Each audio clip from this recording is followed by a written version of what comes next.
So we have in the last 3 Sundays talked about becoming a voice of purpose in your lives and in the lives of people around you.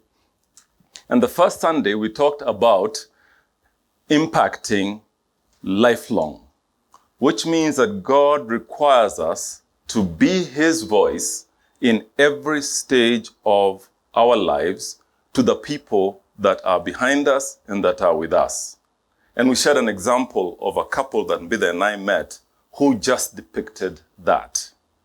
Then the second thing we talked about was invention. That was a stage between the age of 0 and 30, whereby you actually invent yourself and God invents you in readiness. It is the time to conceive dreams. Dreams that God puts on your heart, dreams that you have, for yourself. And as you conceive these dreams, you develop the capacity. You go to school, you develop your gifts, your parents, develop you. You develop the capacity to make your dreams happen when the time comes. Then we went to the stage of 30 to 50 years old. We called it investing. This is a time that you invest all that was put into you into making the dream that you conceived happen.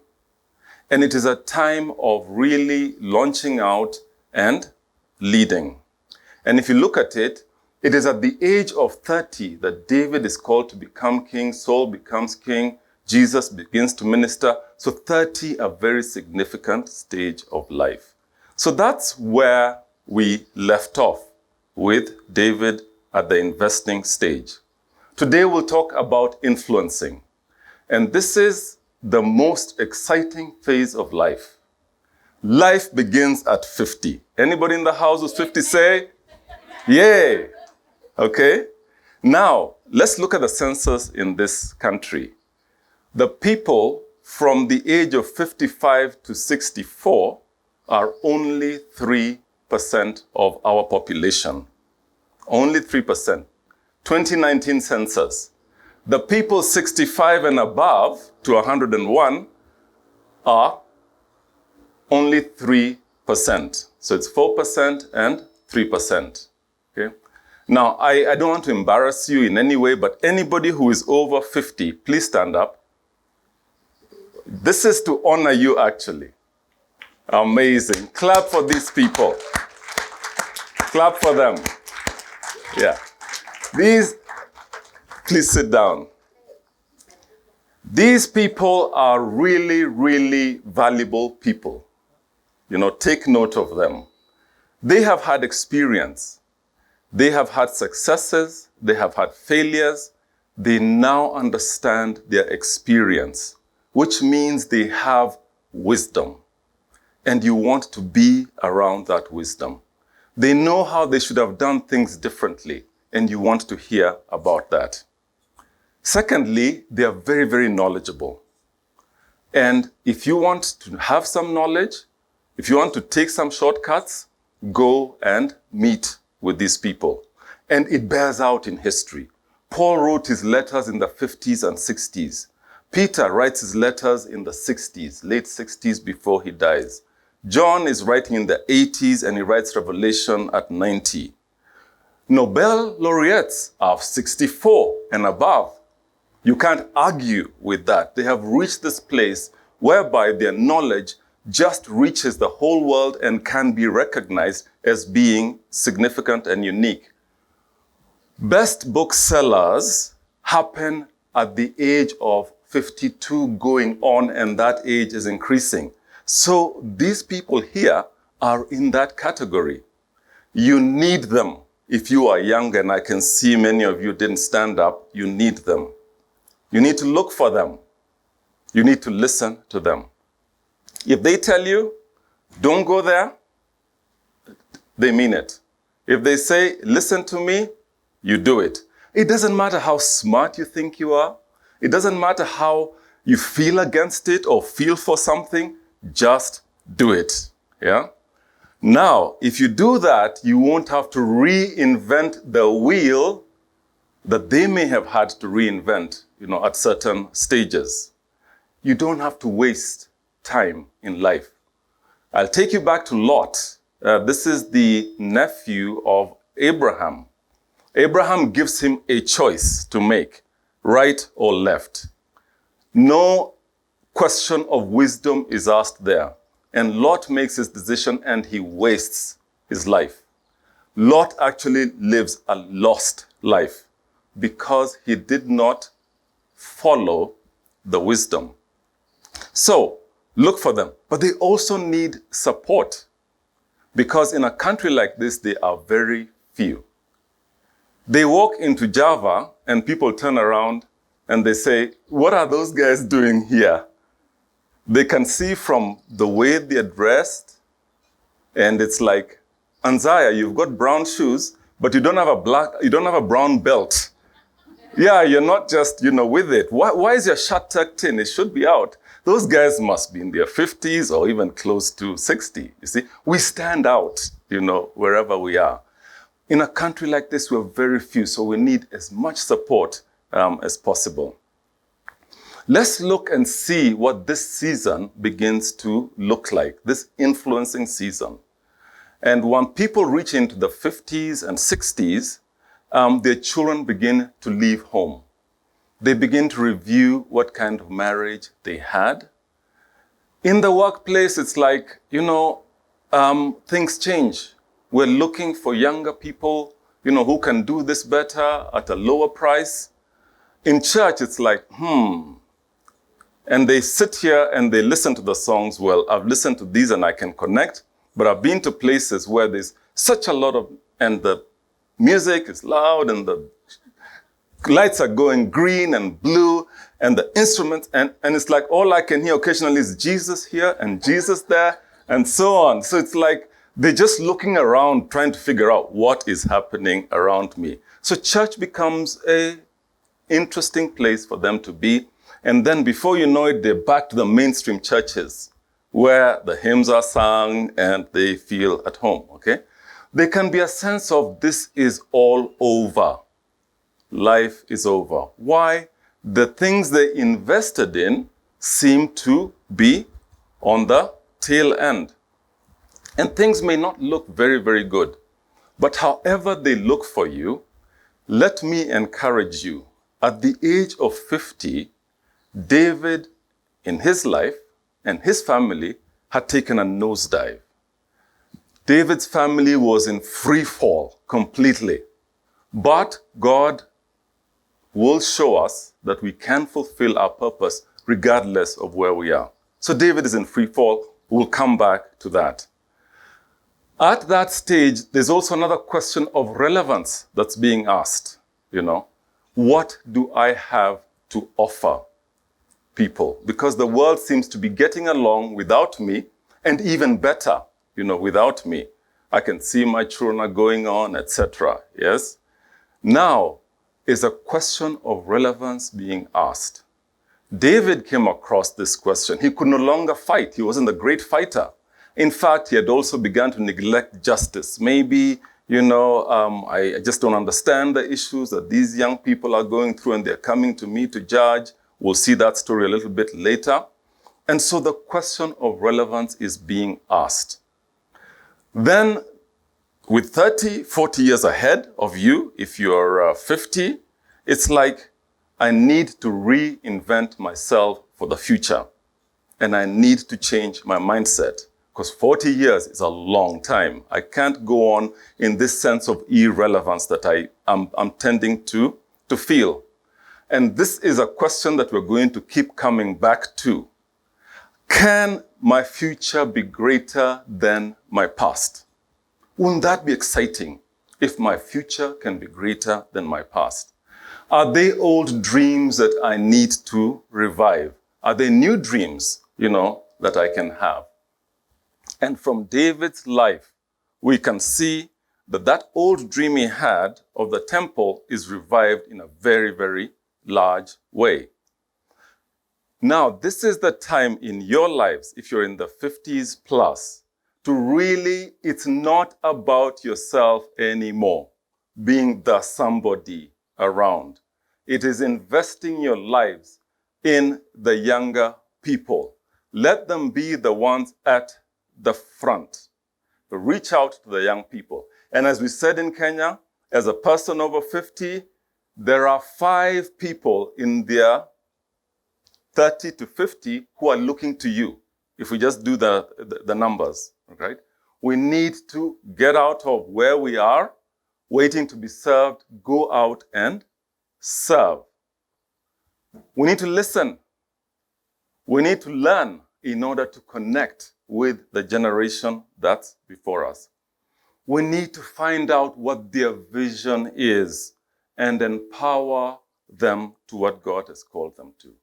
We see David at the age of 50 beginning to take up Solomon and prepare him in this way. So now we will look at King David from the age of 50 through to 70. At the end of David's life, and this is said in the book of Acts 13, I have found David, the son of Jesse, a man after my heart. He will do everything I want him to do. And then it says, when David had served God's purpose in his generation, he fell asleep. That means he died. David had a turbulent life from the age of 50 through to 70. It looked like he wasn't going to make it. He probably felt, I'm not making it.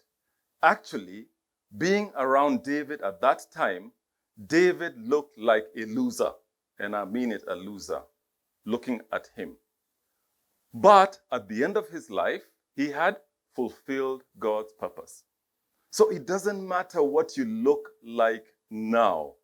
God has a purpose for you and he can fulfill it. But what is it that made the difference?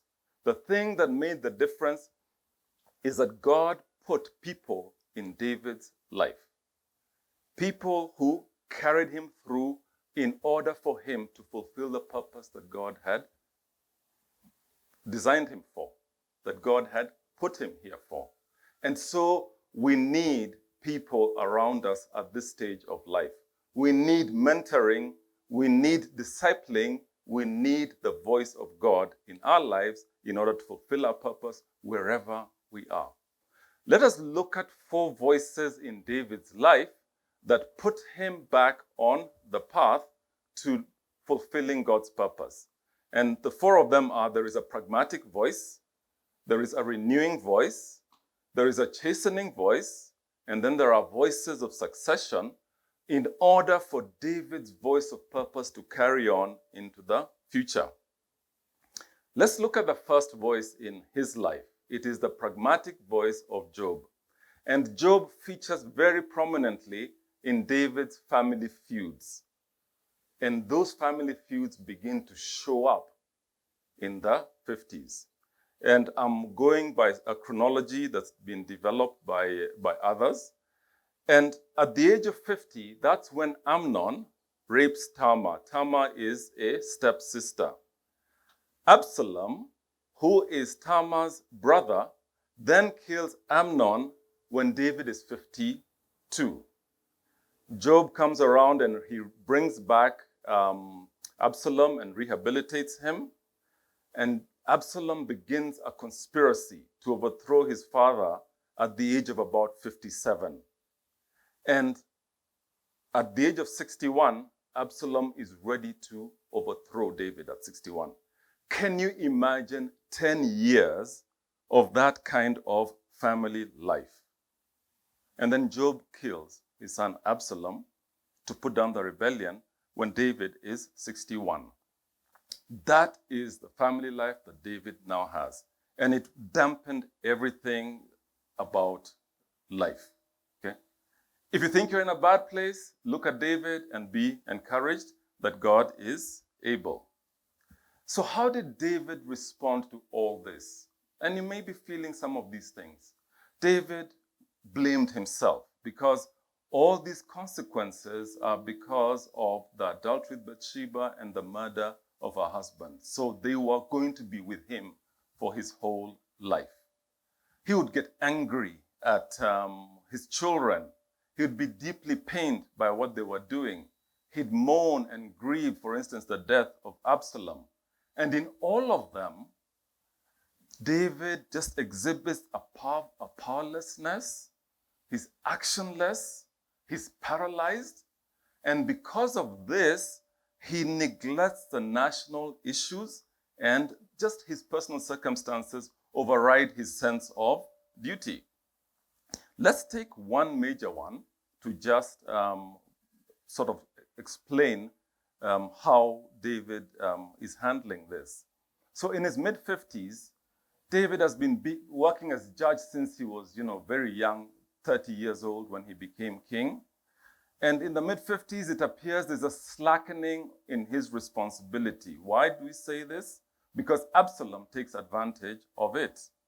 And it is said in 2 Samuel 15, Absalom would go and put himself at the city gate as people are coming in and say, if only our appointed judge in the land, if only I was king, then everyone who has a complaint or a case would come to me and I would see that they receive justice. So you guys are getting a raw deal from my father. Okay?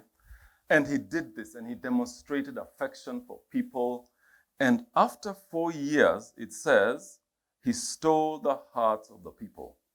4 years. This man knows how to bide his time. And David knows it's happening because nothing is secret, but he's just paralyzed in his life at this time. And so it happens. Absalom pulls this thing off. And a messenger comes to David and says, the hearts of the people are with Absalom. This is 2 Samuel 15.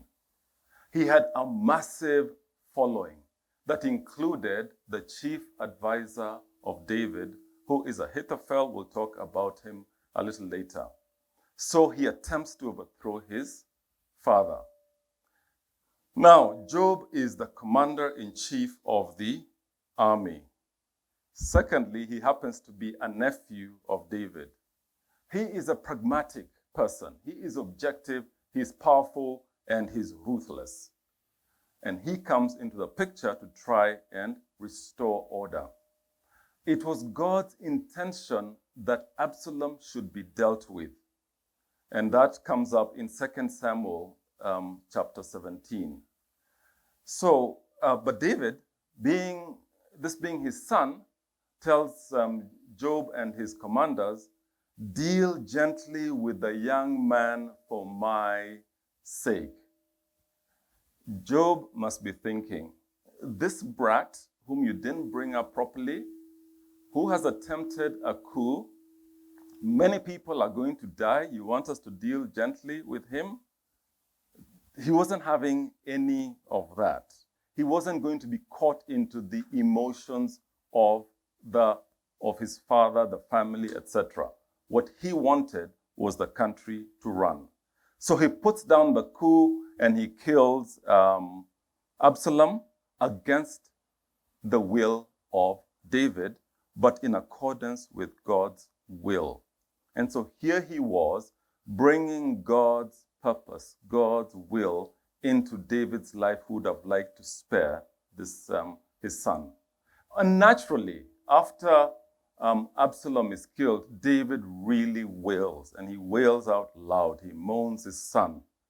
Again, being a no-nonsense guy, not involved in the emotions, thinking about the greater good of the country and the safety of David, etc. in the future, he comes to David and says, hey, quit crying. Listen, today you have humiliated all your men who have just saved your life and the lives of your sons and daughters, the lives of your wives and concubines.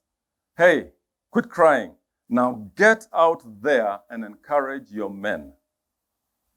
And whilst you're at it, that's your national duty to encourage them. I want you to welcome them. And let's put in a bit of, there are these 15 medals, and I want you to go and honor certain men. Okay, that's not written here, but go and just really honor these men. I don't care how you feel. This is something you've got to do. So he was making David do what David needed to do for his own purpose and for God's kingdom.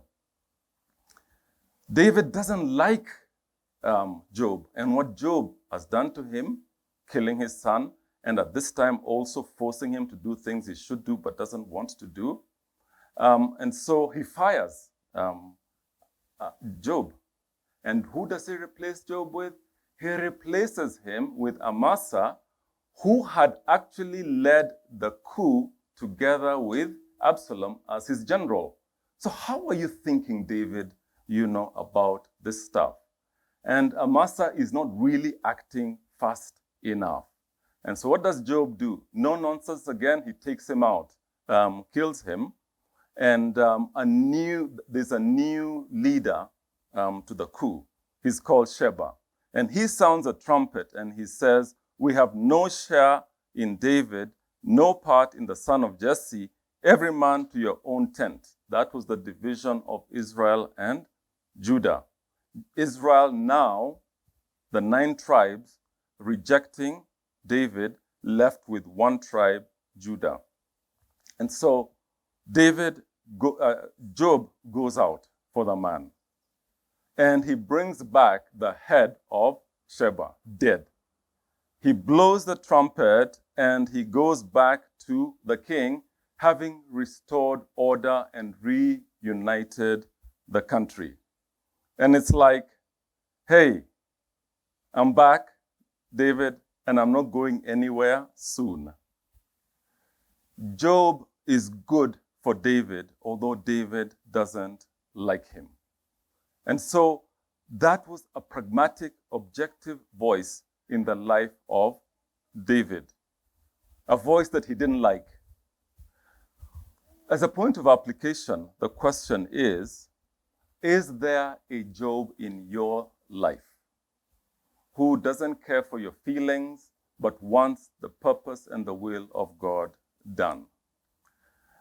And people in their 50s, 60s require some of this, yes? And can you position yourself as a voice, as a Job in the life of perhaps a more elderly person, maybe even more powerful? Okay. Let's go to the second voice in David's life. There is a renewing voice of purpose. God wants to renew and redefine David's role and value. And for people in their 50s, this is necessary. We were asking, how can I be relevant again? That's the question that you're asking. And who does this for him? It's his generals. They're the ones that do this. In the battle with Absalom, David actually wanted to go out and fight in the battle. That reminded him of his youthfulness. It reminded him of his strength, okay? The old man still has it in him, There's still fire in his belly. And the generals look at him and they say, you know what? That's not going to happen. It's not about to happen. You are, and this is important, you are worth 10,000 of us. It would be better for you now to give us support from the city. That is 2 Samuel 18. Give us support from the city. You should not be doing this at this stage in your life. Leave it to us. You are of greater value elsewhere. Now, that's very difficult for you to embrace when you found your significance and you found your sense of purpose in doing things. It's just that now you're not doing it as greatly as you should. Okay? David is saying, you're asking me to go and sit at the head office in an armchair, looking at reports, talking strategy, and sending out message of support instead of being in the action? Action, action. Action is a word for the earlier stages of life. It now changes in the 50s. And it appears that older people, we need to be pushed into that stage whereby we accept our place as being more valuable elsewhere and not where the younger people are displaying their abilities. David doesn't get the message immediately because later on, in another battle, he goes out to fight. And this one really gets to him. It tells him it's over. He is exhausted. A giant is about to kill him. And Job's brother, Abishai, rescues David. And it's like, David, this is what we've been telling you about. Stay out of this. You're almost becoming a liability. Go where your future is greatest. Okay? Can the future be greater? Yes, it can be, if you take your role in the right place, embracing the new role. And so this time, they're not giving David a chance. And if you are in somebody's life, and you may have to create conditions whereby you don't give them a chance. And so the war council gets together and tells him, never again will you go out with us to battle. Never again. Don't even think about it. Why? You are the lamp of Israel, and we don't want you to be extinguished. That is a very significant role. You are the lamp. So at this stage in your life, you're a lamp. We don't want you to be extinguished. Listen, David, we're telling you, you represent freedom. You represent prosperity. You represent wisdom. You represent the knowledge of God and bringing us around him. That's what you represent. You've been through life and you know what that is. As a nation, we've got international fame and respect. You are the symbol of that. We don't want to lose you in a fight against some Philistines. No, take that place. And so you have to ask yourself, where is your place? And people have to show you. In this church, you as the people who are looking at the people who stood up here, you need to tell them, your greatest value is elsewhere. You have a greater future there than you have trying to battle it out with us. And then you, as a person in the 50s and 60s, you have to look at yourself. In each area of life, these are the things that I did in this area, at work, at church, in my family, with my children. What is the greater vision for the future? How can I make that greater than my past? And so you have to do this for yourself. Find a greater future elsewhere. And you know, when you begin to think about it, if you take all that you have learned, all that you have become, you can raise 5 people, you can raise 10 people by sharing with them where you have been, directing them. Isn't that a greater future than you alone living through this life? And so there is great work to be done. There's a great future ahead. Okay? Then David has another voice in his life. It is a chastening voice. And pride comes into David's life. Okay? Now, pride is it's not a very subtle thing. It's something that all of us need to be careful of. Pride was in heaven before sin came around. And the angels were caught in pride. Pride was in the Garden of Eden before the first people fell. I want to be like God. That's what pride says. And it may not say it like that directly, but I want to be independent of God. I want to run my own life and be a God too. So that's what pride says. Now, David falls into that situation. Now, let's imagine a story. This is what happens. They're probably in a war council and they are talking. And David says, the Philistines, you know what? I'm so tired of these men. The Philistines have been around, a thorn in our side, since I was 15 or 18 when I killed Goliath. I'm 65 now. It's been 50 years that we've been dealing with these guys. I'm probably not going to be at the war with you since you guys have told me, this is not what I do. But go out and count all the men. And then he says to Job and the army commanders, go throughout the tribes of Israel and roll the fighting men, so that I may know how many they are. I want the numbers. I want us to go and overwhelm them. They should know what happened to them. I want to know. Yet when Goliath fell, was David a sling and a stone? Job is looking at this, the generals are looking at this, and it's not quite, this is not how we do it. We trust God, yeah?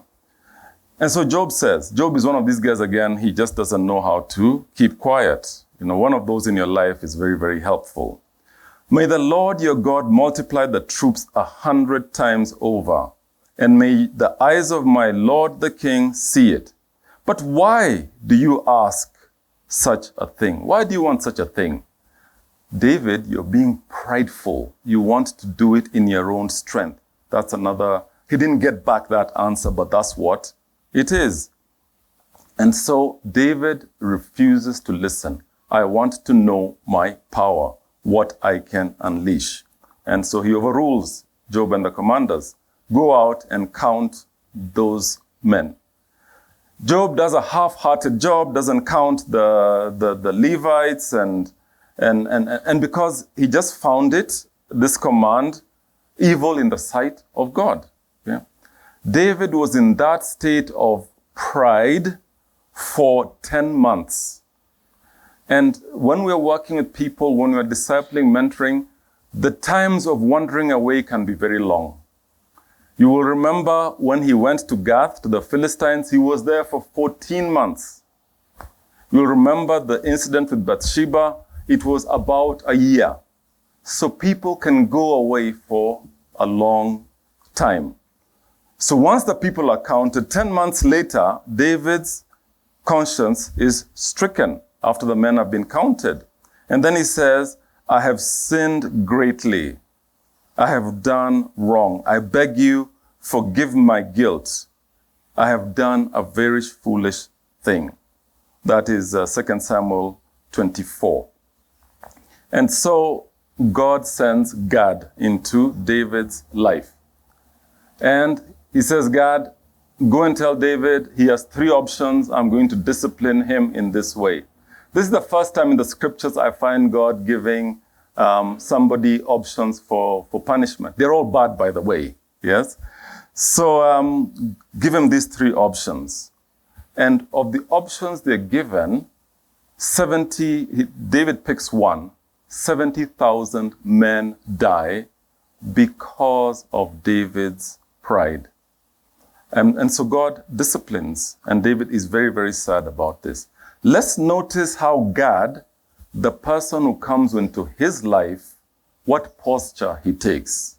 So he tells David, think about these options. And he says, give me an answer. How should I go back to the one who sent me? Gad is sort of standing out. He's an intermediary. It's as if I have no interest in this matter. God has sent me to you. Give me an answer to take back to him. I need the answer now. For him, that David is king is neither here nor there. He is answerable to God. And that's how we are in the lives of people. As voices of purpose, we're intermediaries. We do not take ourselves into that situation. We may have an interest in it, as Gad had as part of Israel. But what's the biggest thing? I need from you an answer to take back to God. God needs to take some action. And so we need to see ourselves as intermediaries and demand that people respond to God. So when it comes to being chastened and so on, are there people in your life that understand your being susceptible to pride, who are able to call it out and tell you that you are being prideful? People who are not intimidated by who you are, your position, even your age. And this could be, your spouse, because they know you very well. Your children, oh man, they know you ever since, then, yeah? They know how mom or dad boasts by the stories they tell, by the things they want, etc. Yeah, so Are there people in your life whom you have given freedom? And in fact, you need to work on giving people freedom to call you out on certain things if God is going to speak to you. And if we fail, God will come back in a way that we can't dispute, in a way that we will listen because we don't have a choice. Then there is the voices of succession in David's life.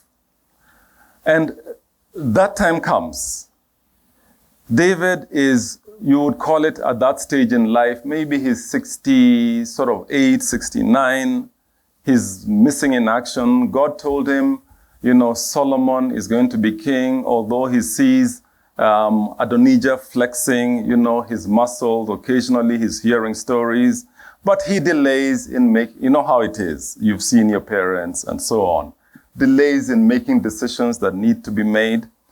And he's actually out of touch with anticipation on the ground because everybody knows the king is sick, the king is sick, the king is ill. And how many more years, how many more days or weeks, we don't know. Yeah. And he's isolated. People can't get to him. He's inaccessible. He just doesn't want to get out.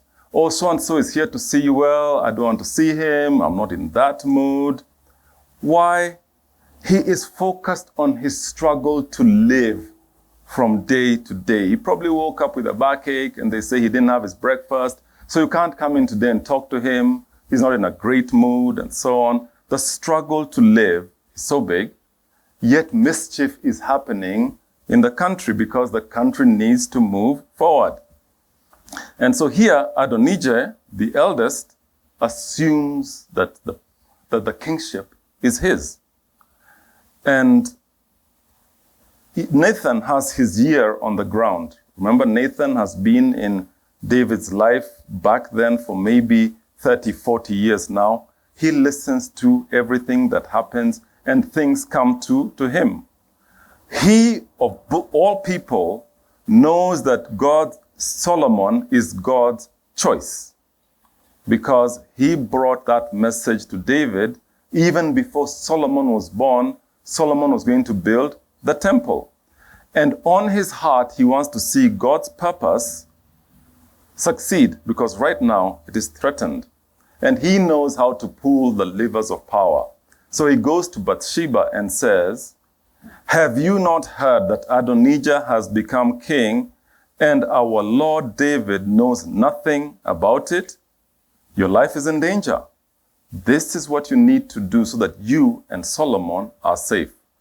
So he recruits Bathsheba and he makes it really, there's everything is at stake for you here. And she remembers the promise that David made to her. And she goes to David and says, remember, you promised that Solomon would be king according to the will of God. That's in 1 Kings chapter 1, verse 17.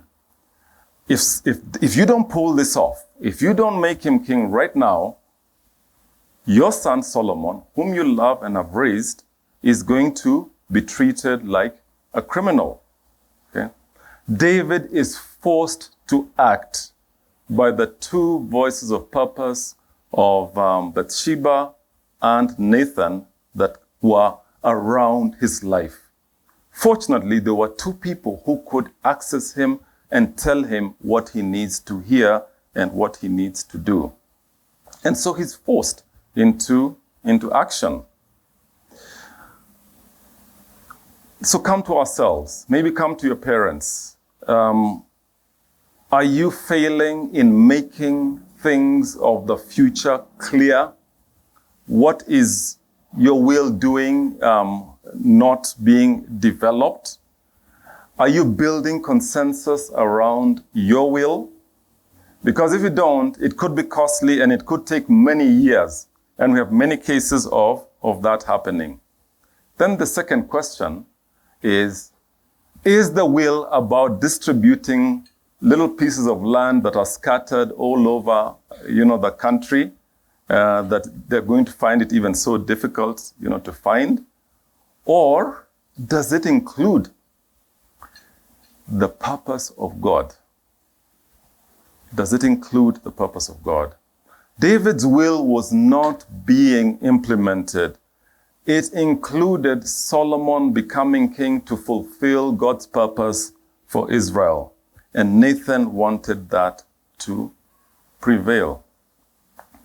Because of all these people in David's life that we have mentioned, it allows David's voice about the future to come out. And now, just in form of recap, remember the first session we talked about Jesus and the Great Commission.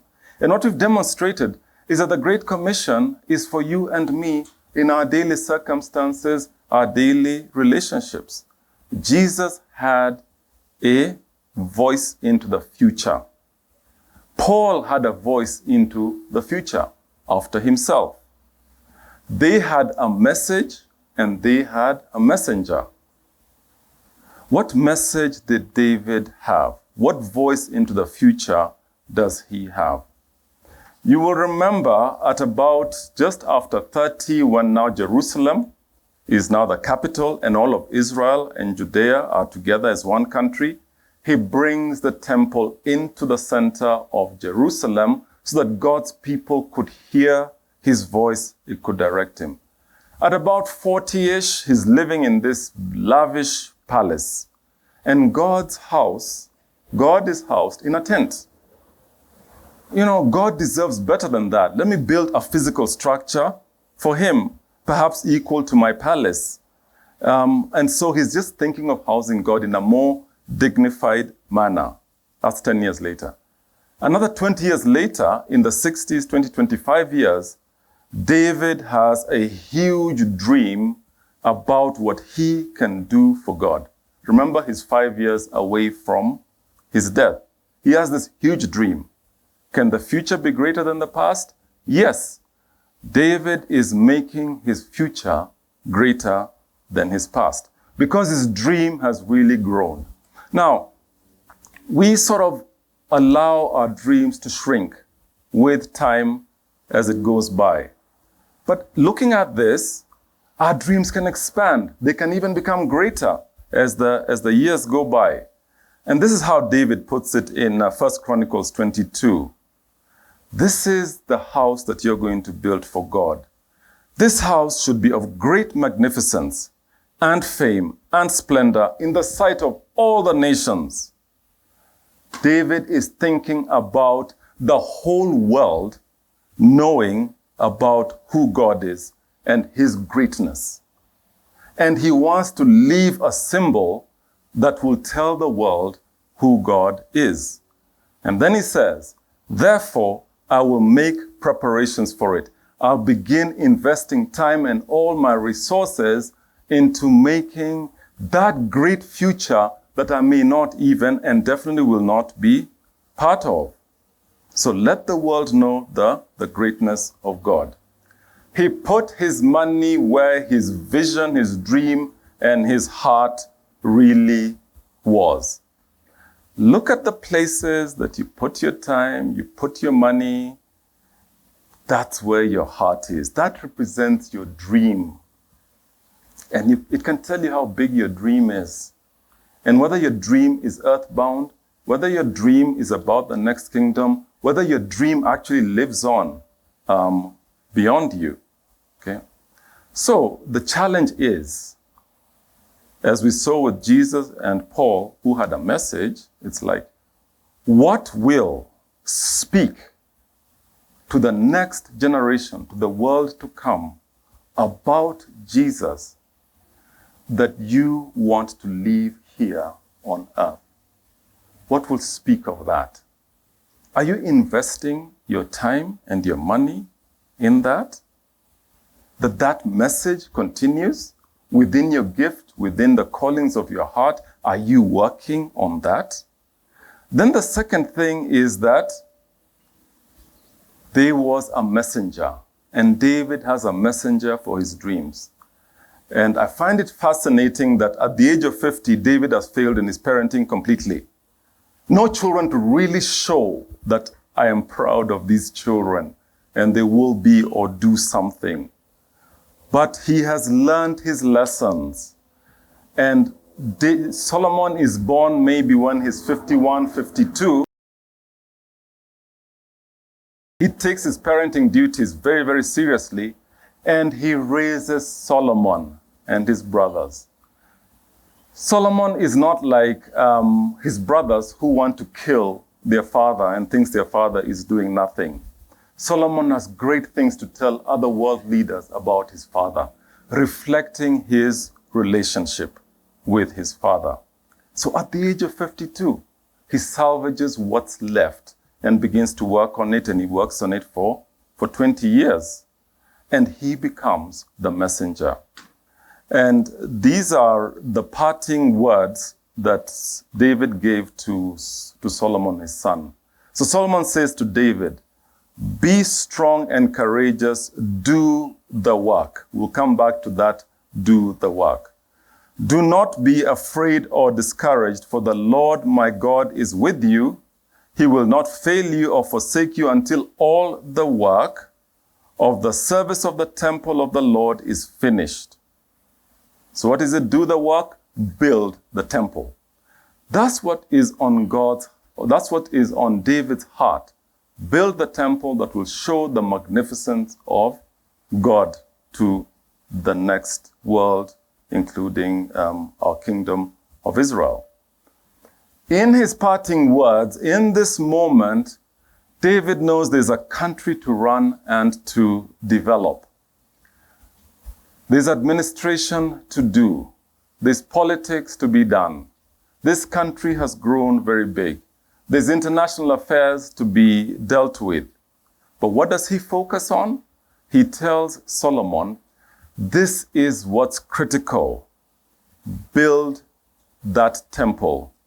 Build the place of God within this nation and in the world, and God is with you. The priorities are not succeed in everything and let God carry those agendas. No, it is the place of God in this country and in the world, and God will be with you. And so that's what he tells him. And Solomon could catch the heart of David, and our children get our hearts. What is it that really matters? And we want to pray that they would carry it forward into their lives going forward. And so that's David's heart, and Solomon carries it through. Yeah. So as a point of application or question, maybe just start by saying there are two things that don't last for life, last for eternity. It is God and his purpose and God's people. Those are the only two things that last. So we've got to know God and his purpose and take whatever efforts we can to make sure that God's purposes are lived out in the lives of people. Then we have lived purposeful lives. Then we have been voices of purpose as God intended for us to be. So that is our call in this life. I want to close by, calling us to prayer. And I want us to just close our eyes and reflect. Father, I want to pray that we would realize what is really, really key in this life. Father, there's so many things that are important to us, so many things that are urgent in our lives that we want to do, that you've put on our hearts. And Lord, a lot of times, the things of highest priority to yourself, things that transcend us, that go into the next world, and that go into the kingdom, are forgotten. How we pray that you would speak to each one of us, call us to your heart, your purpose, and cause us, because of that connection, to see people around us as called by you and requiring to live in your purpose. Now, if you don't know Jesus, then it's hard to know the heart of God. And so I'd invite you, there's so many things in your life There are dreams that you have. There are ambitions that you have. But you need to know Jesus, who came, lived, and died for you, so that you may enter the great purposes of God and have the great life in the world to come and fulfill His purposes here. If that's on your heart, the pastors are around, and you can share with them, I need purpose. I need to find Jesus. So Lord, we pray for your people, that they may go in your peace, and that they may know you and the purposes on your heart for them and the people around them. In Jesus' name, amen.